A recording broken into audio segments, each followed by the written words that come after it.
This is a story about how I lost my boyfriend, Maxwell, to my best friend ever. The woman who I thought would never hurt me. The woman I thought was there for me always. Little did I know Eva was plotting behind my back, and I was blind to it. But I'm getting ahead of myself, so let me take you back to the beginning. It all started a little over a year ago. I was living my life, working hard, enjoying my time with family and friends. Then one day I met Maxwell. He was charming, good-looking, and everything I'd ever dreamed of in a guy. We hit it off immediately. He treated me like I was special, and I couldn't believe my luck. He was kind, he listened, and he had this way of making me feel like I mattered. Maxwell was successful, well-spoken, and the kind of man people admired. He had everything going for him. He was perfect. And of course I wanted to share this with Eva. She was my best friend, after all. I couldn't wait to introduce her to him. But what I didn't know was that Eva had been jealous of me for a long time. Eva and I had been best friends for as long as I could remember.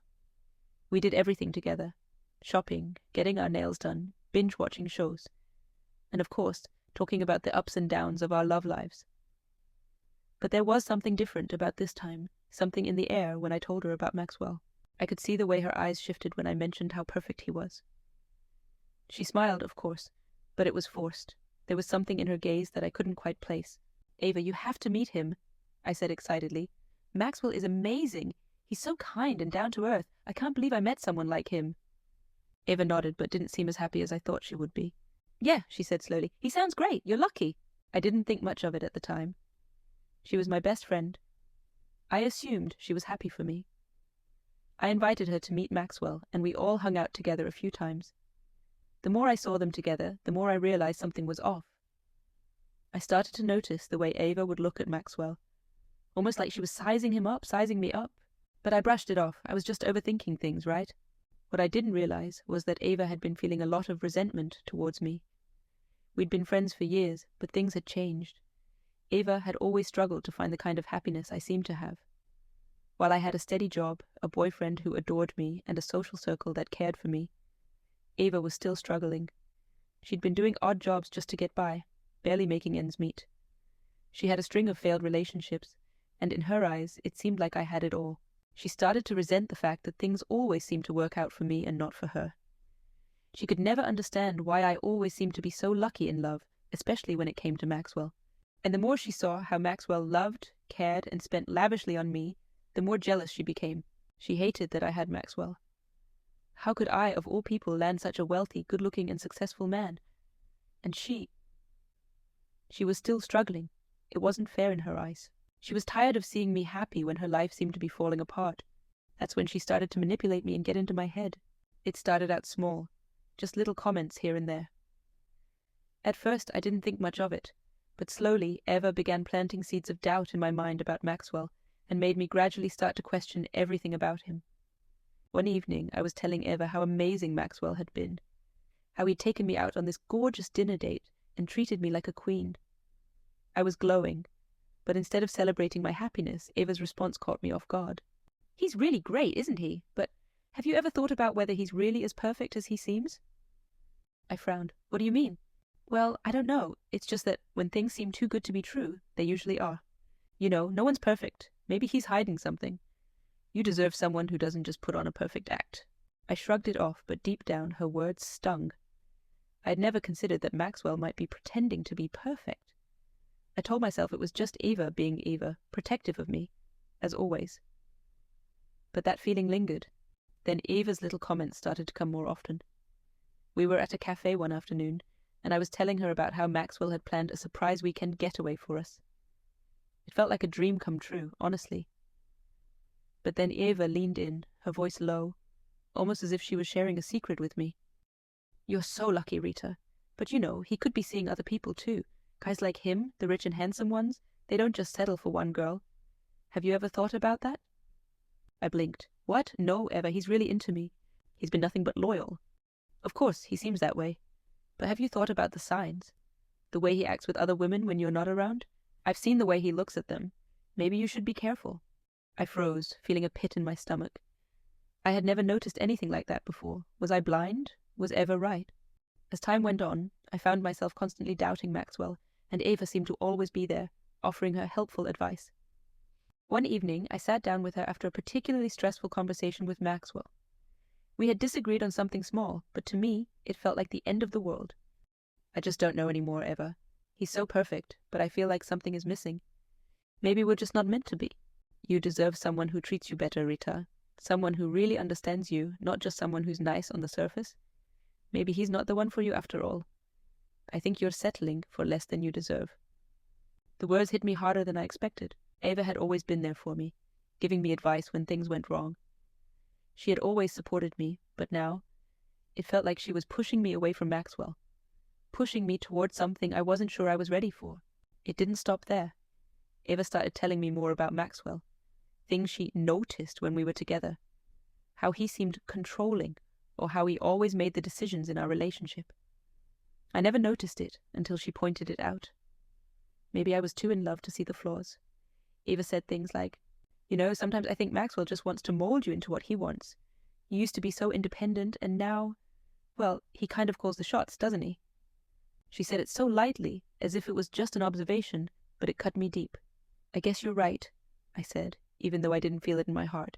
Look, I'm just trying to help you see the truth. I want the best for you.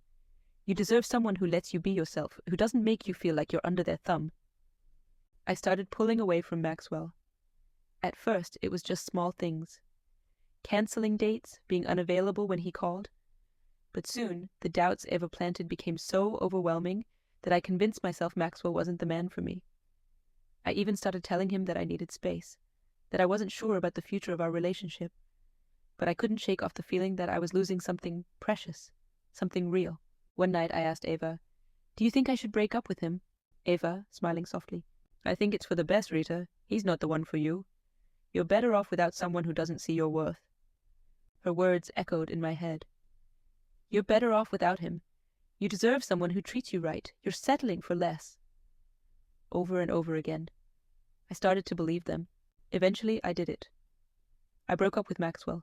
I told him it wasn't working, that I needed space. He was confused, hurt, and tried to convince me that we could work through whatever was bothering me. But at that point, I had already let Eva's words cloud my judgment. I thought I needed to be single, to focus on myself. I ended it without ever giving him the chance to explain, and as soon as I did, Eva swooped in. All the while, Eva was plotting. She was paying him regular visits, pretending to be there for him after I'd pushed him away. She told him stories about how I'd been distant and had changed, feeding him lies about me. And Maxwell, confused and hurt, started to lean on her more and more. It didn't take long for them to get close, and before I knew it, they were a couple. I didn't find out until much later. I found out when I saw their engagement photos online. Eva and Maxwell, together. The two people I trusted the most in my life, the two people who had once been part of my world, had become everything I had feared. They got married, and not once did either of them have the decency to tell me. Eva didn't reach out to me.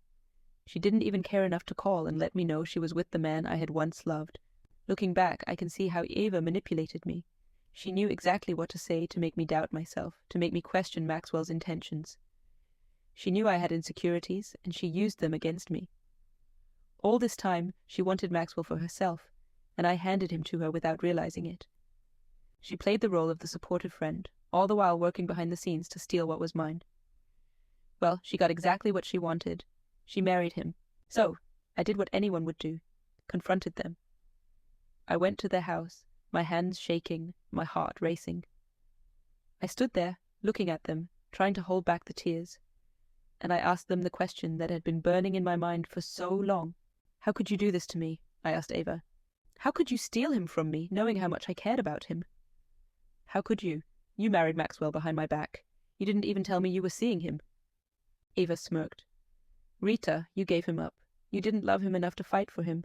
If you did, nothing I said would have made you leave him." "You were supposed to be my best friend," I said, tears streaming down her face. "How could you betray me like this?" Eva shrugged. "Let's be honest, Rita. You two weren't married. He was still fair game. You let him go, and I made him mine. That's life. A girl's got to do what a girl's got to do." Then I turned to Maxwell. "And you? How could you go behind my back and marry my best friend? Don't you feel any shame?" I thought that maybe he'd feel guilty, but instead he looked at me and said, "Shame, Rita. I'm glad we didn't work out. I'm lucky I didn't marry you. If I had married you, I would have always worried that someone could feed you lies and you'd believe them. You don't think for yourself. I needed someone who wasn't so easily influenced. Marriage is built on trust, Rita. You didn't have that. And Eva, she didn't apologize either. She told me, he was never yours and he's mine now. Just like that. No remorse, no apology, just coldness. Looking back at everything, I can't help but feel a deep sense of regret, but also a sense of understanding. It's painful to realize how easily I was manipulated, but I've learned so much from that experience. And if you're watching this, I want to share those lessons with you so you don't make the same mistakes I did. First, I learned that trust is one of the most important things in any relationship, whether it's romantic or friendship. If you trust someone, don't let anyone come between that trust. No matter how convincing or caring someone may seem, it's crucial to always have open and honest communication with the people you care about. In my case, I let Eva's words cloud my judgment, and it cost me more than I ever imagined. Second, don't let insecurities control your decisions. Eva knew my fears, my insecurities, and she used them against me. It's easy to fall for someone's sweet talk when you're already doubting yourself, but no one should ever make you feel like you're not good enough or that you need to change who you are to fit someone else's idea of what's best for you. You have to trust your own instincts, trust your heart, and stay true to yourself. And most importantly, I learned that not everyone around you is your friend. It's a hard truth, but sometimes the people who are closest to you might not have the purest intentions. They might smile in your face while secretly working behind your back to get what they want. Eva showed me that not everyone who claims to be a friend actually cares about you. True friends want to see you happy, not just when it benefits them. If someone truly cares for you, they'll never try to tear down your happiness for their own gain. Lastly, I realized that karma is real. The things you do to others, whether good or bad, have a way of coming back to you. Eva may have succeeded in stealing Maxwell from me, but in the end, she will have to live with the consequences of her actions. I hope that she can one day look back and see what she did was wrong. But I also hope that my experience serves as a reminder to all of us. Always be careful who you trust, and never let anyone manipulate your feelings or your relationships. As for me, I've learned to be stronger, wiser, and more careful with who I let into my life. I'm taking the time to heal, grow, and learn from my mistakes. I know that I deserve someone who truly values me for who I am, and I won't settle for less. My journey isn't over. It's just begun. So if you're going through something similar, whether it's a toxic friendship, a bad breakup, or you're just feeling lost, remember that you have the power to choose your path. Don't let anyone take that from you. You deserve the best, and you'll find it when you start believing in yourself again. Thanks for listening to my story. I hope it helps someone out there who might be facing the same kind of struggle. Take care of yourselves, and remember to always choose love, trust, and honesty above all else.